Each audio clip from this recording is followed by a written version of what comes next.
Hey, I'm Will, and this is Growing My Grandpa. Have you ever wanted a grandpa?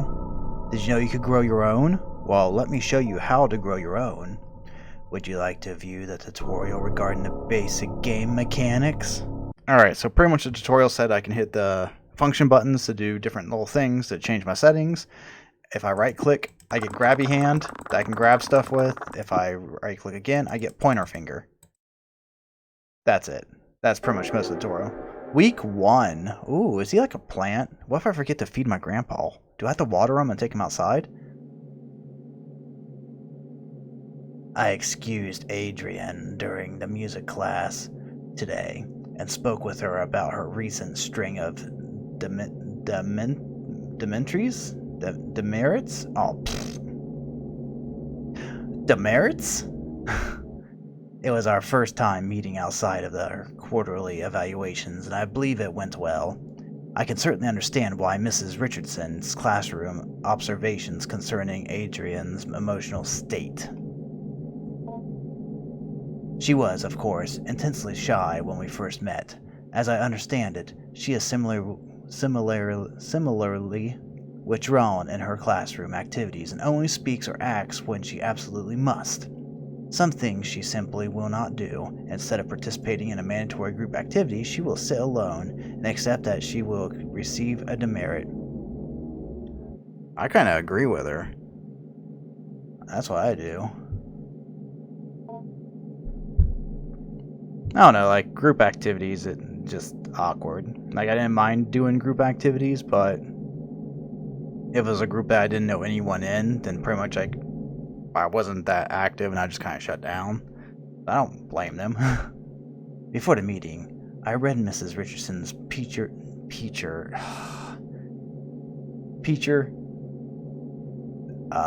Tarrant report. Sorry, I messed it up. Which allowed me to estimate some about Adrian's home life. Am I saying that right? Adriana? You know me in pronouncing names.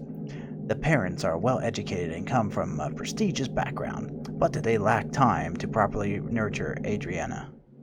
I'm going to check and make sure I'm pronouncing this right. So I'm not here looking like a dummy.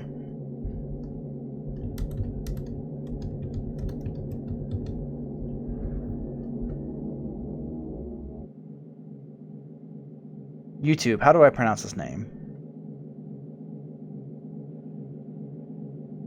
Adrian. Okay, it is Adrian. Aha, thank you.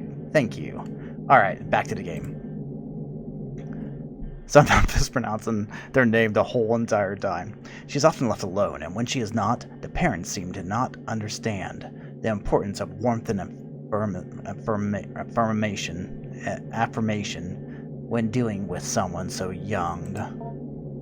Having two parents of this reserved and icy temperament exacts an inhibition in a child. The child's imagination is subdued, but only ostensibly, for it eventually finds its way into regular life. I surmised that I would be able to reach out to Adrian by way of make-believe. How are you liking your new house? You've told me you used to live close by, but it still can be a big adjustment. A new room, a new school. Duh. The basement. I like it. The basement? Yeah. Well, there's a lot of cool stuff. Mom and Dad sent me down there. Your mom and dad made you go?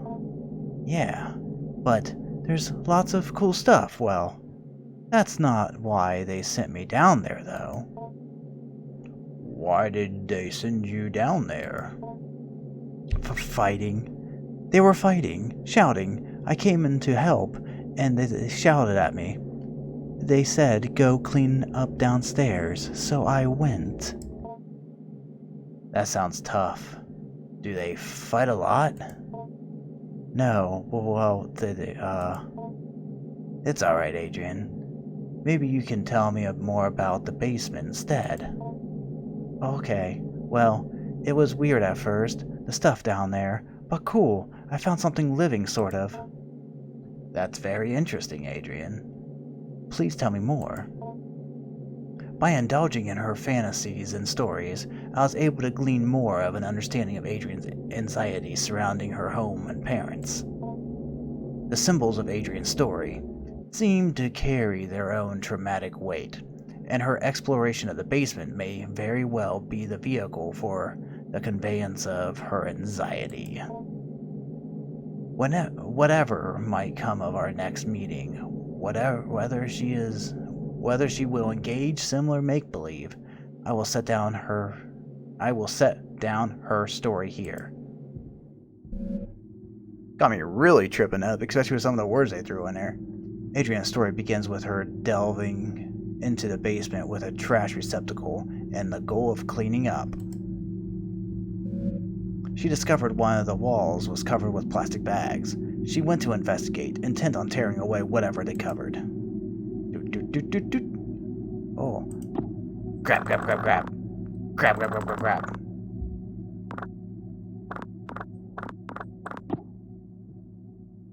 Oh, there we go. Throw it in the trash can, throw it in the trash can, throw it in the trash can. Upon removing the plastic trash bags from the wall, she noticed their interior lining was covered in glass. Like a mirror, I offered. No, she said. Like a mirror. Oh. Like a window, I offered. No, she said, like a mirror. Reflecting inward towards the animal they covered. I gently asked her what exactly this animal was. This is where the material reality of her story took a turn for explicitly fantastic and imaginary. Upon her discovery of it, at her gaze, it grew, or extended, its shaggy hair self. Hair like fur of a dog, I offered. No, she said. Not the fur of a dog, nor the hair on her head. It grew out towards her, the animal's hair, reaching out. It was hard, standing almost straight, like the hair on a brush. A bristle, I offered. She said yes. She was very afraid at first, but then very curious. I asked her what else was in the room. More things hidden away, she said. Things of Grandpa's as well. First she found a hidden passage under the stairs. Inside were strange dolls, magic objects, naked, faceless figures. I heard these cryptic utterances and merely nodded. In order to keep the game of make-believe going, I only pressed for details where I thought necessary. The faceless dolls could be a simple metaphor for the anonymity she feels in her own home. The hidden passage? I am unsure of what to make of that. The revealing of the concealed seems to be thematic in her fantasy. The door under the stairs is but one example. Hi! Grabby. Want me to pet you? That's a good lump of bristly hair. Poke your nose. Boop, boop, boop, boop, boop, boop. You're so cute. Okay. Can I grab you? Just take you with me? There's a chair. I should probably pick that up. Okay. It don't seem like anything I can click here. The darkness of the shadowy corner unnerves you. You can't explore here without some form of light. Alright, well, what if I just go back there? Okay. What if I just want to peer into the darkness? What's that? What's that? Is that chair? Is there a thing? Okay, so it'll bring up things like this to help me know what I can and can't click. That's cool.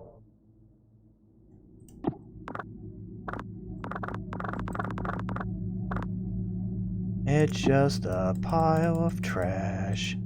Okay, what's over here? Oh, I got something. Once she removed the panel and found the magical hidden passage, she was very specific about what she took. She found a magic book, a magic doll, a photo of her late grandpa, and magic glue. Oh, fucking hate this. Hi. Grab, grab, grab. Poke, poke, poke, poke your nose. Boop. Let's search the closet first. Get rid of this trash. My fuzzy new friend would not be happy if there's so much trash on the ground. So we gotta get rid of all this shit. Is that the Necronomicon for dummies? Papers crudely bound together to form a book. Eurasian steppe shamanism and physiform gyrus, the interdisciplinary study of sympathetic magic, a discernitation. Jacob Hart. Well, butchered that, didn't I? Oh. The impetus of the research was the recognition of a particular pattern in fragments of documents relating to magic and magical religious practices. Numerous sources were drawn from commentaries on law relating to the banning of sorcery and necromancy. Complications of folk charms relating to love spells, hagiographies of saints, and their encounters with devils. The list spans many centuries and a great distance, from the Levant of the Khazar Khaganate to the border of the modern nation-states of Russia and Kazakhstan today. From this paper trail arose a consistent account about a certain form of magic relating to the binding of demons to a sorcerer's will. A demon called the Heaven of Needles, or the Angel of Needles, was known to be kept best by shamanic keepers or wards who suffer from the face blindness. Ooh. Prosopagnosia. Whether by birth or through developmental causes like a stroke or head injury. Is that like the, I don't know the actual technical name for it, but is that like the one where like people just don't have like facial recognition?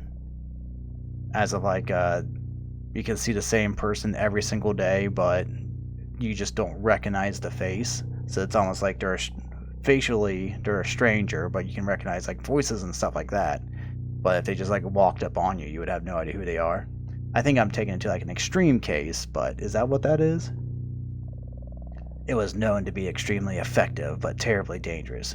So much so that it became outlawed several times and was generally a popular scapegoat relating to unexpected death.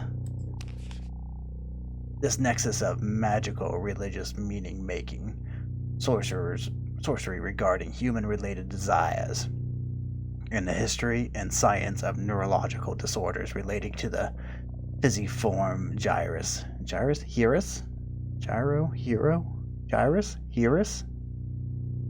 is where the subject of this discernation will reside.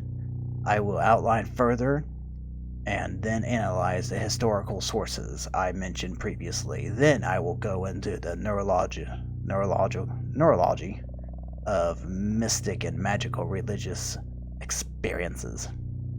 After that, I will detail my ongoing correspondence with a resident of the Ural Mountain region who is an expert and folklorist and keeper of traditions he claims to have been passed down through his extended family for generations. End. Well, that sounds rad. All-purpose glue. Cool. Let's take a doll. Oh, I don't get to choose. A slouching doll. Its material is rough and coarse. Can I search the closet again? Oh, look at all this trash. Who put all this trash here? Didn't I clean this all up? This might be pointless, but since they put the trash all back here, I'm under the assumption that there's going to be something else here that I may have missed. Oh, see, look. I think I just thought those were rocks. This space will not be dirty again until next week. Sweet. Oh, hi! A photo of your late grandfather. Look at that mustache.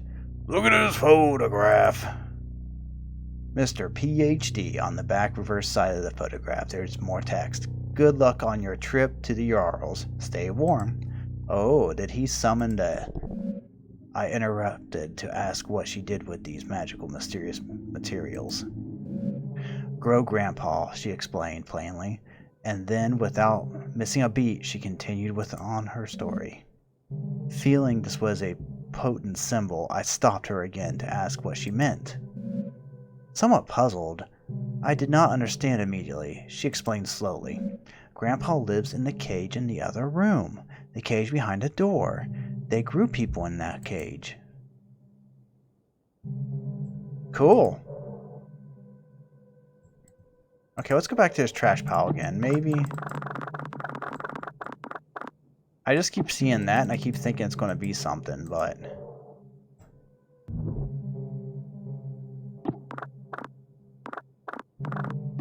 Okay, so it seems like a lot of times if it's something I can actually grab, it'll be like, hey buddy, how you doing? I think you're a cute angel of needles. Oh shit, okay. I shouldn't have clicked right here. I guess I'll go ahead and read now so I don't mess it up. Ritual behavior with a sample, trading and bargaining, will result in a dismal from the project. The precise mechanism of the exchange of symbols and gifts required for a request desirous yield is not known, and even then, anecdotal accounts of success are illegible, and violent death. Sweet! Read now. 1. For the sake of university policy and the health of any future career you hope to have, you will abide by the non-disclosure contract you have signed. 2. Do not break the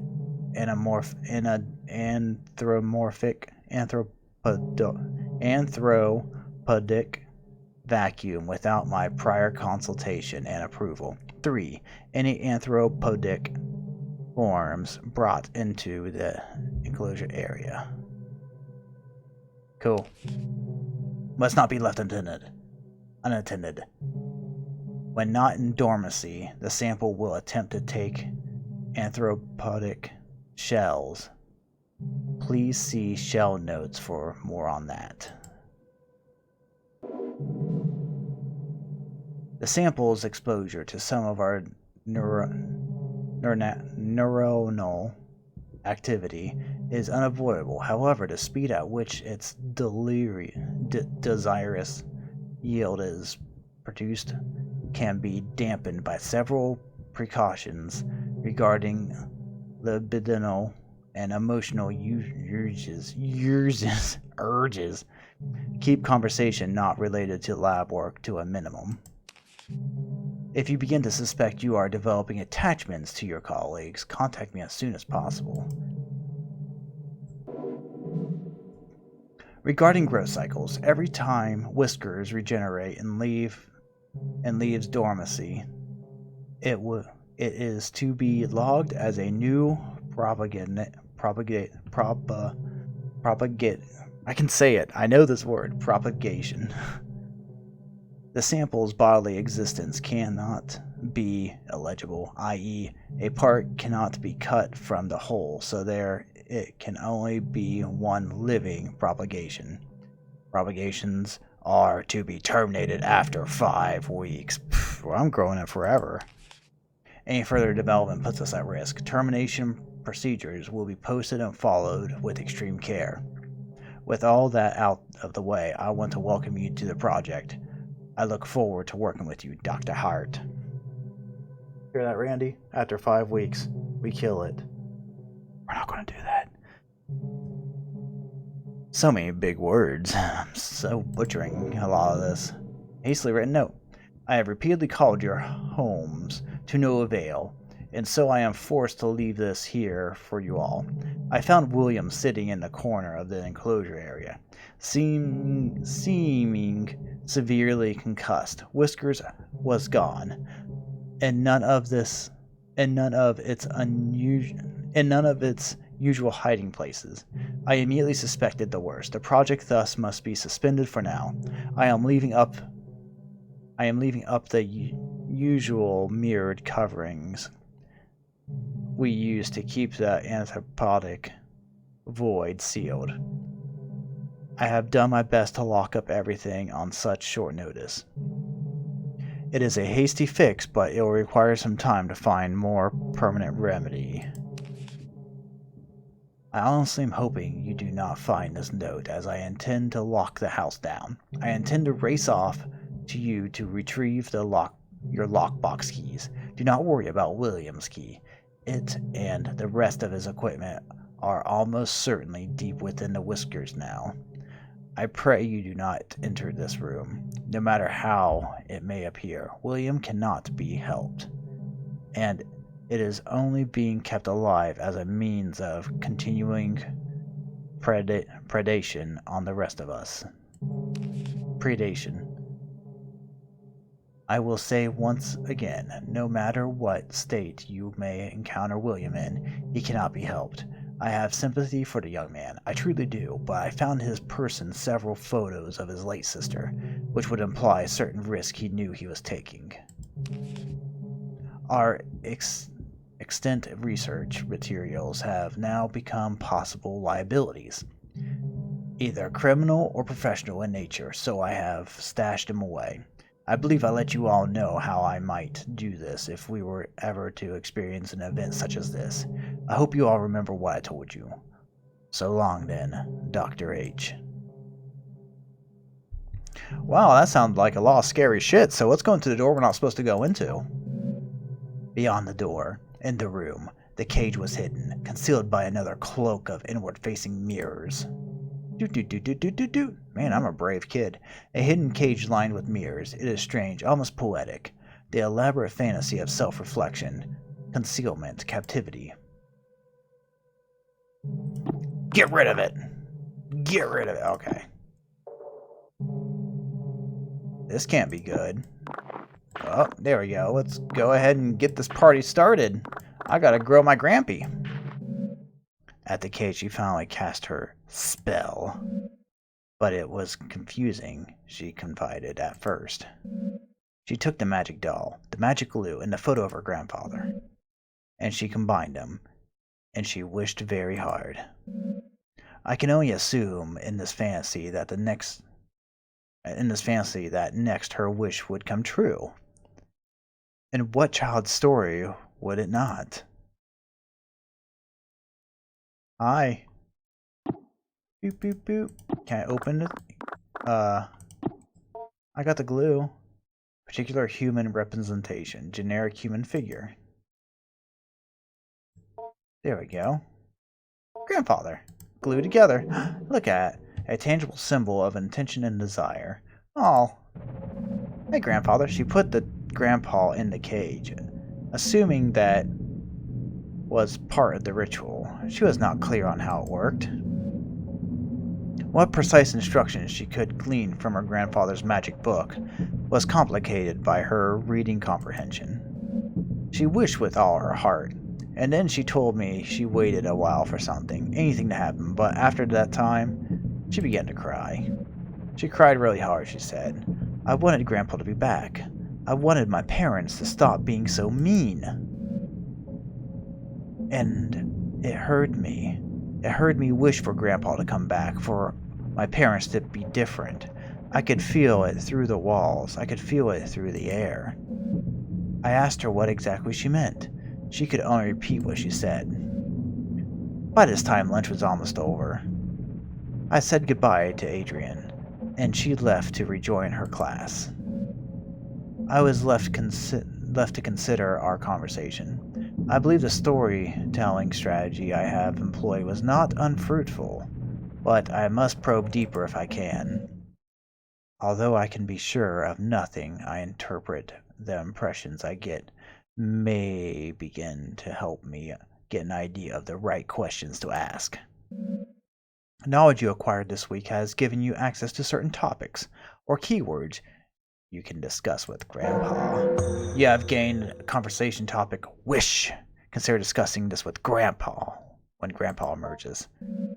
You have also gained a following keyword, shall. Consider discussing this when Grandpa emerges. Week 2. Boo-doo-doo-doo-doo-doo.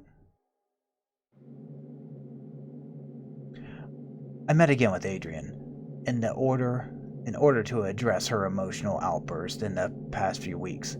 It was our second time meeting, and while it is standard practice to have multiple sessions with a troubled student, as I assemble a report for the counseling department, I could not help but think, as we sat down in my office, that Adrian has already seemed to show a remarkable change in self-esteem and confidence, and perhaps my and Mrs. Richardson's estimation of her emotionally disturbed was erroneous. The paralyzing shyness and withdrawn attitude of Adrian possessed last week was not entirely diminished, but she seemed to hold herself differently this week. However, this only lasted as long as our conversation pertained to the initial introductory pleasantries. When I began once again asking about her parents, her feelings regarding her new school and her new home, she quickly lost what new confidence she had gathered up and withdrew again into herself. So once again, I partook in some collaborative make-believe, but this time I was aided by the fact that I had managed to do some research into Adrian's grandfather, and I had some insight into what she might actually be finding in the basement. Now, this may be overstepping my bounds some as a school counseling caseworker, but this was all in the service of making Adrian comfortable and happy in this learning environment. In any case, I was able to dig up information regarding the grandfather by inquiring at the university in town. Not that I make it a habit of sleuthing, but I have a suspicion that grandfather was a professor there, or at least some sort of researcher, due to the fact that the newly constructed laboratory on the campus I drive by every day bears his name in the memorial. He was some sort of anthropologist, or linguist, or neuroscientist. I did not have to dig that deep before the scope of his work became dizzy, and I ran up against the limits of my undergrad education. But back to the make-believe. What is your grandpa like? Is he a smart man? No, not anymore, but I'm teaching him. He has grown a good deal then. Have you been feeding him well? Yeah.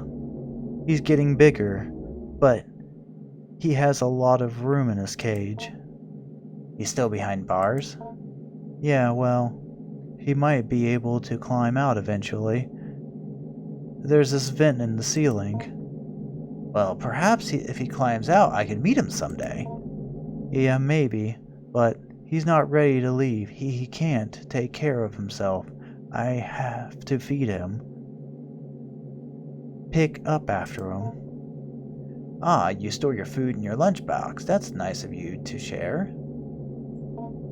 He can almost talk. You can't speak with him? He doesn't have a mouth, sort of. But how do you feed him? He has a mouth on the outside of his shell, or the stuff that his skin. I'm a little confused. Maybe you can go through a typical day with your grandpa. Okay. Whoa, this is when things are gonna get a little bit crazy, huh? I asked her to explain how exactly she goes about her grandpa. Oh, I asked her to explain how exactly she goes about growing her grandpa, and Adrian began another tale. According to Adrian, in the week that had passed, much has changed in the basement. Do do do do do do do. Does she talk to her parents about this? I got a lunchbox. Your lunchbox is currently empty. Seek out food for Grandpa. Well, how about glue? Grandpa likes glue. Examine. The hairy thing that was here before is gone. That can't be good. You should go see Grandpa first. You should go see Grandpa first. Okay. Alright. Wait, Grandpa? It was scary at first, she said. The way he moved, the way the doll's skin covered him. I wanted to interject. This somehow seemed inappropriate, but I kept listening. When I look at him, she continued, when I think about him, he grows and moves. It's like he's growing for me. So he's growing bigger now, I asked. Yes, she said. Bigger every day. Oh, hi, Grandpa. How are you? You doing okay over there? This begins the actual growing part of your grandpa. Beneath the doll's burlap skin, the follicles knit together. What resembles a proper person, your grandpa. You are in charge of its cognitive development and diet until it's able to sustain itself. Currently, you are observing Grandpa. Please click the arrow back button below for a brief tutorial of your duties as caretaker. Oh. Hi, Grandpa. How you doing? Can I pet ya? It's a good Grandpa. Good Grandpa. Look at you. Look at your little follicles. Do you want some glue? Can I give you some glue? Alright, well, I guess we should learn. Here we can see a variety of options regarding growing your grandpa. Highlighted in red are objectives related to feeding and teaching Grandpa. Important messages regarding Grandpa's recent activity will also appear here. You will need to find it food and learning material before you can move on to the next week. Some food will make Grandpa happy, others merely content. Some food will make Grandpa disgusted to the point of nausea. Learning material is also scattered throughout the basement. Seek out vocabulary cards intended to help teach English and basic anthropodic concept formation. I feel like I'm saying that word wrong every single time. Options highlighted in red are related to navigating around Grandpa's enclosure. The Go to Grandpa option will let you perform all actions directly related to Grandpa, feeding, teaching, observing, etc.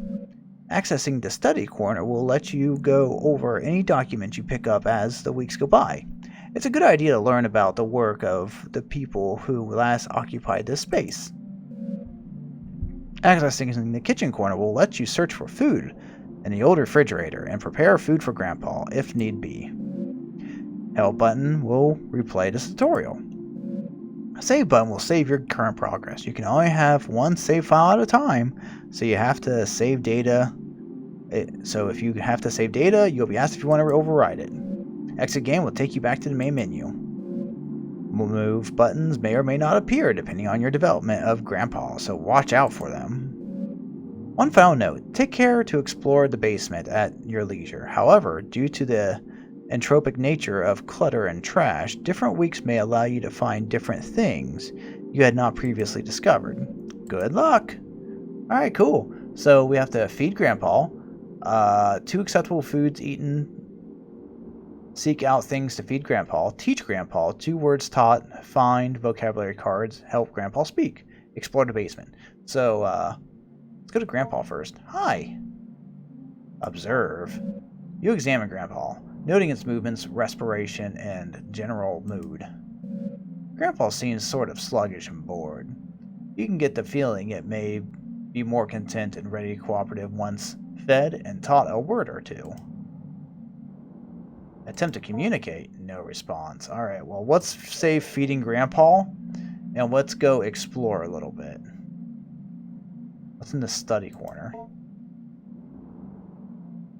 Because I want to go look around the place first. And see what we can find. Slouching under the weight of rot and refuge. See if we can find Grandpa some cool shit. Okay, so I don't have to click and hold it. 3.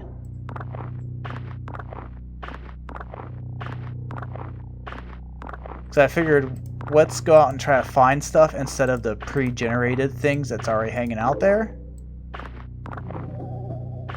Ooh, what's this? Blueberries. It looks edible. Grandpa might like these. Okay, at least it's pretty upfront with finding things. It's not like, click this random thing you'll never see. Oh, great, doll parts. This is great. Grandpa might like those. He's a doll, right? Grandpa sort of reminds me, like, there was like a movie called like Splinter or something, which was like this weird, like, infectious thing that made things all spiny and angry. An account of an acquisition. Alright, let's go ahead and... Before we begin, we had us all cover our faces completely. A earthenware pot was illegible, and on the inside we stole brief glances at it. We could see the interior was inlaid with mirrors.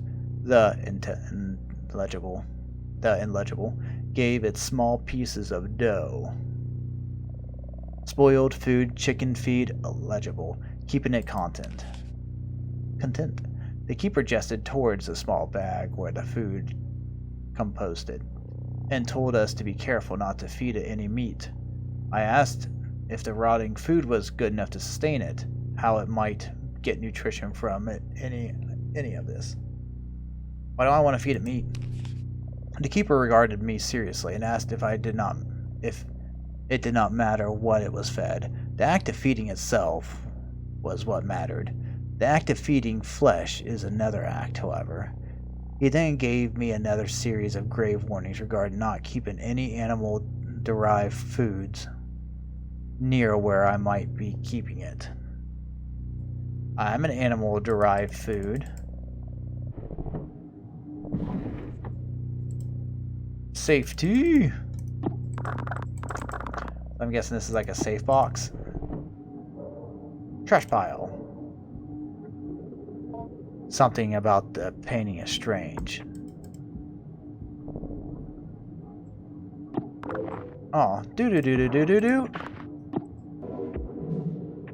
A folder full of radiographic images.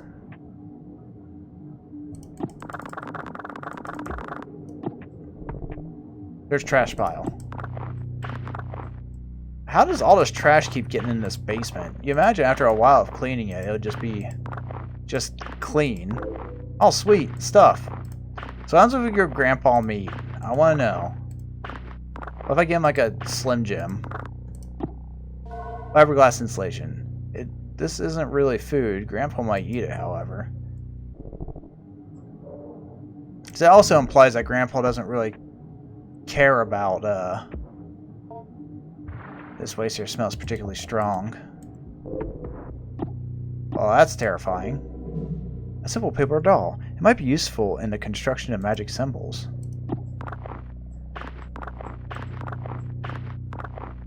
Because, according to that thing, Grandpa doesn't really care about what it eats. It's just the act of feeding it. So, I really don't want to feed him asbestos and fiberglass and stuff. That seems kind of mean. Grandpa wouldn't like that. Would you feed your grandpa fiberglass? Okay, so this is all done. Examine trash. Let's go ahead and... Okay, we got a note. That's right, you get to hear me butcher some more words. Aren't you excited? Who keeps throwing all this trash down here? Granted, this is the first time I actually cleaned this. Corroded battery. This isn't really food, but Grandpa might eat it, however. I'm sure he likes corroded ones. That vocabulary card. Hello. Teach Grandpa this word to read the notes of past educators. Hello there. Bulbous growth. Something appears to be growing from the wall. You take a closer look. Oh sweet, a pulsating sac. This slimy membrane that is its skin seems to contain something. It might be able to be opened with a blade. Well, let's go find a blade. Oh, creepiness. Ooh. Now, where can I find a stabby blade thing? Maybe Grandpa will know.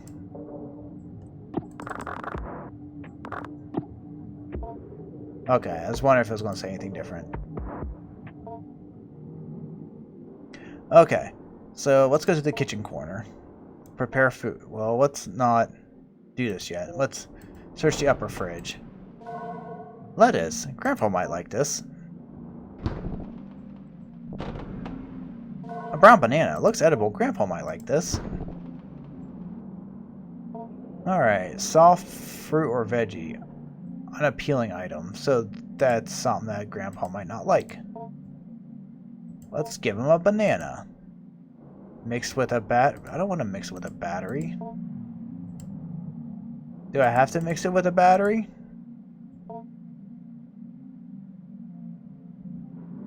Or can I just feed him the banana? Let's see what happens. In the study corner.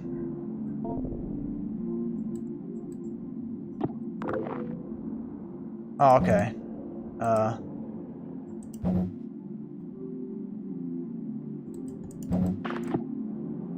Okay. Researcher will seal off the enclosure bars, assuring minimal gas leak during the later fumigation process, and then retrieve the burned barrel and place it near the enclosure. What? Then allow at least 48 hours of time where the current growth cycle experiences no human-related stimuli. Do not enter the enclosure area, nor any part of the basement. Ideally, you will not be on the grounds at all. After 48 hours, 2 researchers will enter the basement wearing their assigned mirror mask, mirror apron, and powered air purifying respirator. The researcher will use the vent system to fumigate the enclosure area. Wait 30 minutes and then use a fan system to ventilate the enclosure. Keep the fans running during steps 3 through 4. Re-enter the enclosure area wearing your assigned mirror mask and aprons. I'm looking very fashionable. The organism may or may not be in complete dormancy. If it is not in full dormancy, be assured that its capacity to act against you will be greatly diminished. With your assigned power drills, quickly remove any enclosure bars needed to access the organism. Put them aside and for later reinstallation. Put the organism into the burn barrel. Incinerate the organism thoroughly. Wait for any smoke to be properly cleared by the fan system. Turn off the fans. One researcher will retrieve the nucleus from the ash and place it in the mirror box. The other researcher will sift through the ashes and place any substantial remains in the biohazard bin in the room outside the enclosure area. The bin is locked for safety purposes. The code is... That looks important.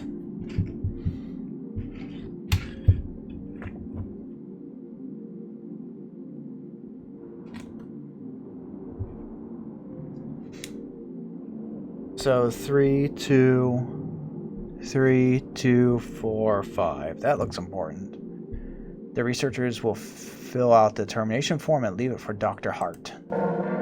You have gained a conversation topic. Biohazard bin.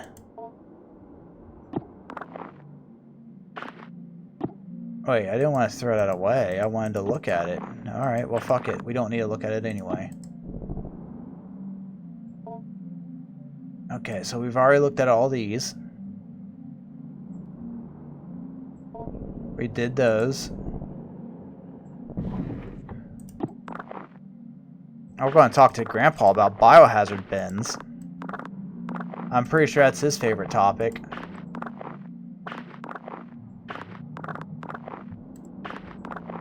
What do you think?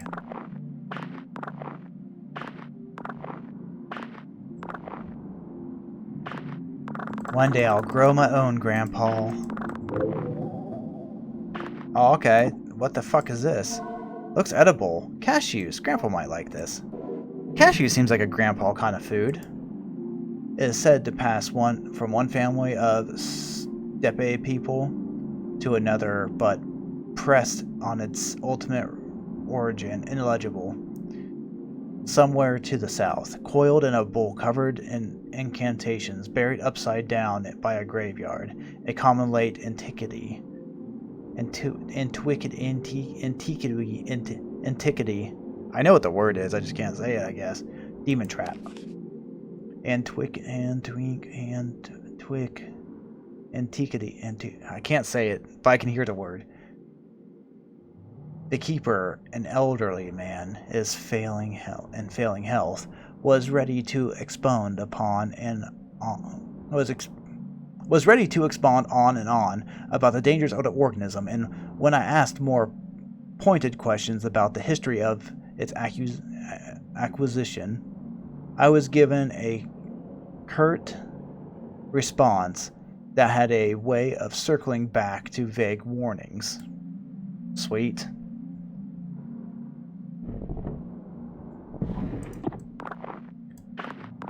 We're gonna find all the things. How about I just go like bring down a TV and stuff, and we'll just stream like fun horror movies and teach Grandpa that. We can watch like classics and see how much it affects his growth. Grandpa. Hello, Grandpa. Oh, what's that? I'm getting pretty good at this trash stuff. I guess that's trash. I was like, cool, what's that? Is that something fun? I like how sometimes after you clear out everything, the magically stuff appears. Yeah, we're thorough cleaners. You remove the taped down fabric to reveal the cabinet's wooden bottom. Do. To my colleagues, I don't mean to be overly severe in tone, but Dr. Hart's work is very important, and the material we are working with is potentially very dangerous. I will be handing out a copy of this note as a reminder to everyone. I am not trying to single out any particular person out. We all have misconceptions about the nature of this project from time to time. With that out of the way, here are some things to keep in mind. 1. The active growth must be thoroughly terminated via the correct procedures at the very least 4 weeks after dormancy is interrupted. It doesn't matter what you've done or haven't done regarding the test or procedures or how much the anthropotic vacuum has been disrupted. Disrupted? Yeah. We are not ready to go beyond 4 weeks at this point. A step-by-step guide to termination has been posted by the enclosure wall. Please do not place educational posters over this posting. 2. Do not disrupt the anthropotic vacuum without Dr. Hart's prior consultation and approval. In case of any emergency where the vacuum is disrupted, put on your equipment and begin the lockdown procedure. Make an extensive note on when and how the breach occurred. 3. If you find the habitat empty, page Dr. Hart immediately and do not attempt to speak with anyone else. This thing can get very smart. I'm sure you all are well aware from the stories we've heard on our acquisition trip. The greatest caution should be used when dealing with the potential aggressive mimicry scenario. Please seek me out if you have any more questions. William. Which William's the one that got murdered. Or it wasn't them anymore. Research participants, please take note. Each growth from a cycle does not require a shell, but you may find the sample will often try and seize on something somewhat flexible it can grow into, along with any desirous yield it may generate, or else it will move from one shell to the next as it overgrows them, like a hermit crab. In the small amount of time I have spent in the preparation, I have noticed its it tends towards human forms. However, we should not keep a tight lid on the anthropodic seal in order to be cautious before we begin the experiment with exposing it long-term to anthropodic stimuli. So it's a hermit crab. Alright. Am I on 3? Medical imagery. You slip the radiographic images you found into the machine's display. Ooh, look. It's a mouth and a head. Oh, hi. Propagation 21. Day 19 after dormancy. Nth vacuum broken. Yes. Term add 21 days.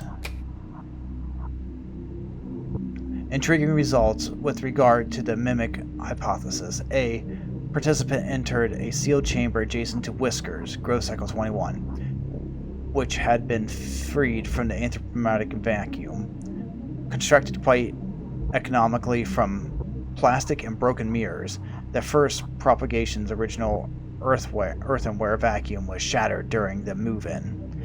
Between the two, there was a semi-opaque glass panel that allowed observation both ways.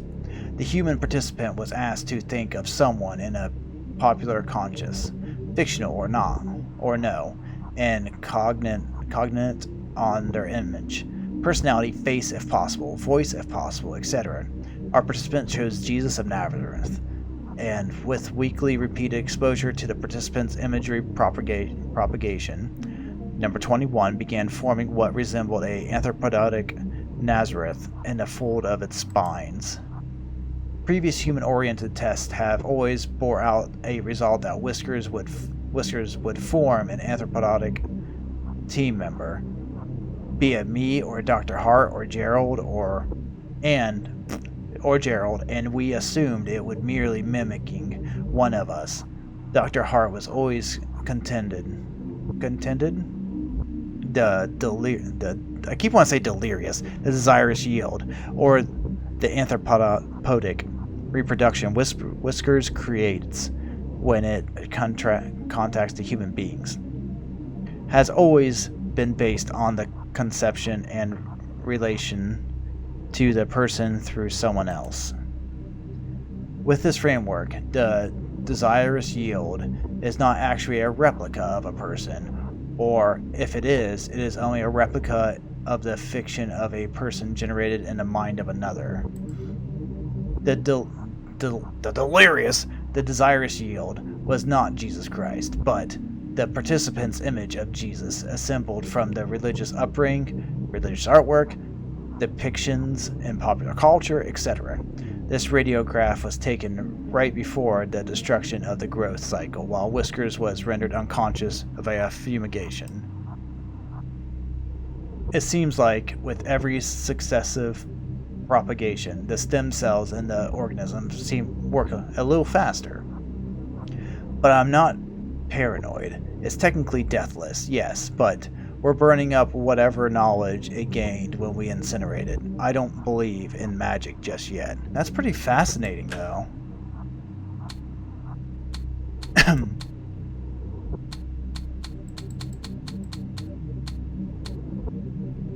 How many notes do we have? I just want to know if it's like as intense as that one, because I want to get to messing with Grandpa too. Alright, we have taken calling it Whiskers, though of course some of the have interpreted it as hair or needles or quills, but Whiskers is more accurate, as the needles are really more like suprasensory follicles or spines. The nerve nets distributed throughout the morphology of these spines resemble those of the genus Hydra, but have Malin's sheaths that are functionally the same as vertebrae. As we see in the X-ray, each spine is laden with dense optical arrangements similar to the compound eye. The Hydra connection is assuredly worth investigating with regard to the organism's capacity for regeneration and the antidote of deathlessness. It certain is a robust enough creature to inspire a marvel that is not unhinged with fear.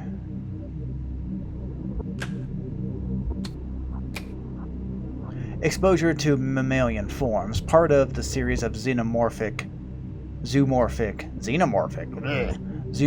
influences, led to further understanding of the propagation's ability to simulate and somatic stem cells that constitute fully developed animals. Now I have like a hand. I write simulate in the previous statement because examining the tissues of each propagation leads to me to believe its amazing capacity to accelerated growth of vastly different forms comes from its cell level mutability. And yet at no time does it function as the thing it becomes, except in the sense that it mimics it. That is to say, when Whiskers is removed from the dormancy and replicates a rabbit's morphology, it is not seeing from the rabbit's eyes, nor smelling from the rabbit's nose, but pretending that it does and doing a very good job of it. So it's just like a giant mimic. This radiograph was taken at and around the growth cycle 4. The strange thing about it was that the subject of the image was found nowhere near the enclosure. It's almost like a piece of Whiskers fell off and scurried around into the corner. I feel like we've learned a lot since then, but at this time I remember speaking about the morphology being weird, not really even resembling any extent of zoomorphic structure. Besides, maybe a cuttlefish. Then I happened to open things up. Inside were all these little dead amoeba-like things, but they all sort of looked like they had faces that were just barely there. After I took the radiograph, I gathered it up and went to go through it in the biohazard bin. Through it. Hey! For once, it wasn't me messing up. As I walked by the bars of the enclosure, I could hear Whiskers suddenly going wild, flopping around and grunting excitedly. Could it have smelled the cuttlefish thing? Would it eat its own production? I guess it's technically flesh. This is beyond the scope of the project, but it could be without the stimulus of an active brain. Or more specifically, a healthy and active brain capable of faces recognition and theory of mind. Whiskers began to pull whatever it can from the limited data available to it. Again, this is not our focus at the time, but I left a note for Dr. Hart just in case he wanted to take a look. Interesting. Okay, cool. We did all those, so we learned as much as possible. We searched everywhere, so the only thing left is to actually feed Grandpa. Well, let's try to teach him first. Let's teach him hello. Oh, wait. Would you like to view the tutorial on how... Yeah, we should probably do that. Example. This is a brief tutorial. This brief tutorial will go over teaching Grandpa pronunciation and vocalization. The vocabulary word you picked will appear at the top left corner. In the bottom right corner will be a pentagon that is divided up in 8 sections. A section of the pentagon will be highlighted briefly. A notification sound will play, and soon another section will be highlighted. You will control a small round icon that sits above the pentagon by using your mouse. The ball is constrained to the limits of the pentagon. The goal is to keep your icon over the highlight area and move it as the area changes sections around the pentagon. When you hold left click above a correct highlight area, the icon will start to vibrate, along with the simulated vocal cords, and the current letter your word will begin to turn red. Keep pulling over the highlighted section and adjust your icon as it changes places. Soon the letter will become fully red. Every letter becomes red. Grandpa will proudly pronounce the word to you, and it will be considered learned. Teaching Grandpa these words will accelerate its cognitive development and lead it to further breakthroughs in general intelligence. Let's teach him hello. You approach a small window. Okay. Hi. Oh. Well, you got this.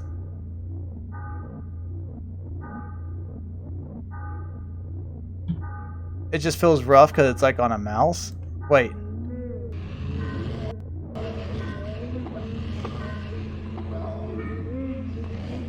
I wasn't holding the button. That was my problem. Move your meat flaps, Grandpa. Move those meat flaps. Learn these words. Say hello to me. Deep within Grandpa, a strange membrane predominantly convincingly. Hello. Having completed the lesson, you take a look at the back of the vocabulary module card, and the notes were written by an administrator of the past. Hello, part of the vocabulary and vocalization module A2 conversation basics. General pronunciation comments, sloppy articulation. Module comments, see below. We already encountered some difficulty as Whiskers subjectively is so much determined by the diverse and dynamic array of influences it attempts to mimic the thoughts and desires it passively intercepts, and these imitations go on to structure the basis of its identity. Only later in Whisker's growth cycle does it begin to form an identity or identities that are coherent and capable of resembling a sane, rational human being when engaged in conversation. One must imagine how hard it would be to converse with someone who is not yet oriented in one particular way towards who or how they are, because they might have 20 different honest answers to those questions, all of them mixed and muddled together. Because of this, we have started with the basics of conversation: greetings, partings, identifying one another, forming questions, etc., etc. It is fortunate Whisker's current growth, 19 I believe, has developed a most accurate human mouth simulation. Hello was a bit of a challenge in the previous growth, as it had failed to develop a adequate organ to act as a human tongue. You step away from the bars and store the module card in the document desk. Alright, let's go ahead and teach Grandpa again. Let's teach you Grandpa. You approach the small window of jail bars. Alright. Say Grandpa. Say Grandpa. You can do it. Say Grandpa. Grandpa. Move your meat flaps. Move them vocal cords. Deep within Grandpa, a strange membrane, but a he said Grandpa. Having completed the lesson, you take a look on the back of the vocabulary model, and there's notes written. Grandpa, part of vocabulary vocalization module E81 family. General pronunciation comments. Usual trouble with articulation, voice thin and raspy, possible underdeveloped larynx. Module comments see below. We have done several sessions of what we are calling familial relations simulation. I and a co-worker sit in chairs opposite of the enclosure. We are wearing the usual mask, and we begin to act out the scene, mostly through improvisation. That might roughly resemble a kitchen table conversation between an intermediate family. Repeated trials would reveal, although our simulated conversations was purposely vague and unspecific regarding persons or identities, we would only address each other as brother, father, sister, etc., etc. It soon became apparent that the encoded information and associations we unconsciously drawn upon when hearing and speaking these words was being picked up by Whiskers in its psi-type field of reception or interpretation of brain/mind events/somatic content. My co-worker William noticed this in a simulation where Whiskers was given a role as a sister, and he as a brother. I was the father. Whiskers began responding to certain prompts with unusual specificity,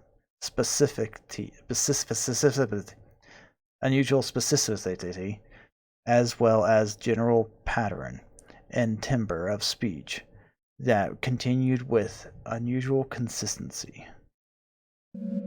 As soon as the simulation ended and we left the enclosure area, William let me know that Whiskers was almost certainly drawing from encoded memories of his late sister. Mapping out exactly what regions and centers of neural activity are incepted by the psi-type field will take extensive neuroimaging that we do not have at this site. Currently, we only have a less precise portable equipment. However, our experiences so far are eerie in line with folks' knowledge and folk explanations regarding the being's access to its desires, and we can begin to infer that it has access to certain portions of the limbic system and the ventral temporal cortex. You step away from the bars and put the thing on the table. Okay, so we taught Grandpa. Let's go ahead and attempt to communicate. No response. Observe Grandpa. You examine Grandpa, noting its movements, respiration, and stuff. It seems sort of sluggish, bored. It's feeling like it may be content and readily cooperative once fed and taught a word or two. Alright, let's go ahead and feed Grandpa. What'd you like? Let's go ahead and learn how to feed Grandpa. This brief tutorial. Okay, cool. Okay, so the brief tutorial will go over the basics of feeding Grandpa via induction of your unprotected insula. What? Grandpa has simulated the production of tooth enamel to mimic a human mouth. It will need to be fed through this in order to properly learn and grow. First, you will need to select an item from the lunchbox. Click the lunchbox at the bottom right corner. The contents of the lunchbox will be displayed. Nice food or bad food? Select an item from the lunchbox. Doing so will fill your hand with the item. Note that any food can be put back into the lunchbox by clicking the lunchbox with a full hand. Before Grandpa can be fed, it must judge the food by smell. Hover your hand above Grandpa's olfactory bulbs. If Grandpa is pleased, it will allow you to feed it. Most foods Grandpa will accept. However, getting Grandpa to consume other things requires some culinary deception. When Grandpa is willing to feed, hover your hand over its mouth and click. Grandpa will then consume the food. Good luck feeding Grandpa. Alright, let's go ahead and try to feed Grandpa. You approach the small window. Hi, Grandpa. Grab, grab, grab, grab, grab, grab. Grab, grab, grab, grab, grab. Grab, grab, grab, grab, grab, grab, grab, grab. This seems like old people food. Let's go ahead and try to feed us some cashews. Where's your...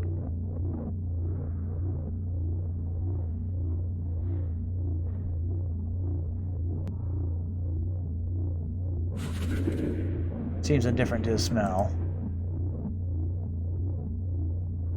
Oh, I want to give you something that you're going to like, Grandpa. Do you like lettuce?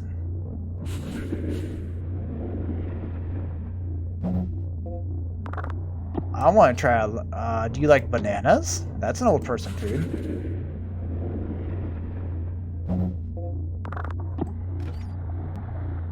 Do you like blueberries? Ooh, okay, so Grandpa likes blueberries. Do you like battery? Okay, he's not a fan of the battery.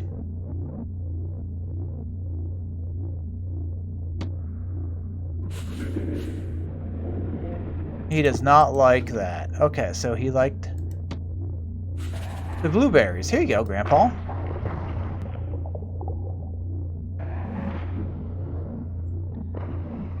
He's a good Grandpa. Good Grandpa. Alright, so...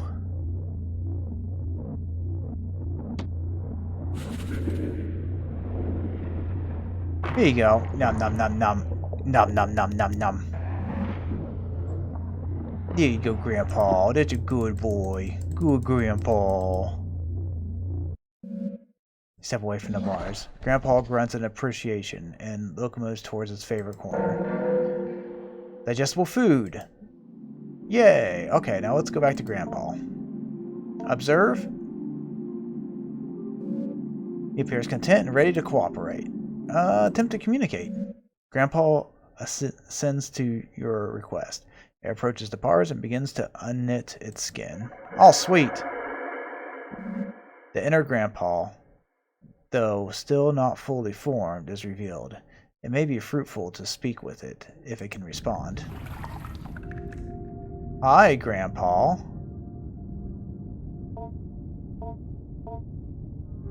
Let's go ahead and ask it about Wish. With a great deal of effort, Grandpa gurgles fragmented thoughts through its ill-formed lips. Mother, well, Father. New lives out of the air. The dark, spiny filaments that make up a majority of The dark, spiny filaments that make up the majority of Grandpa's body begin to oscillate rapidly. They are behind your eyes. I can taste it. Okay, Grandpa, how about your shell? With a great deal of effort, Grandpa gurgles fragmented thoughts through its ill-formed lips. Skin. My body. All human skin around me. Give me more. Grow more to fit. What about the biohazard bin? However, it fails to produce more than wet and frustrated spurling sounds. Goodbye. Grandpa silently ascends back to its shell. Bye, Grandpa.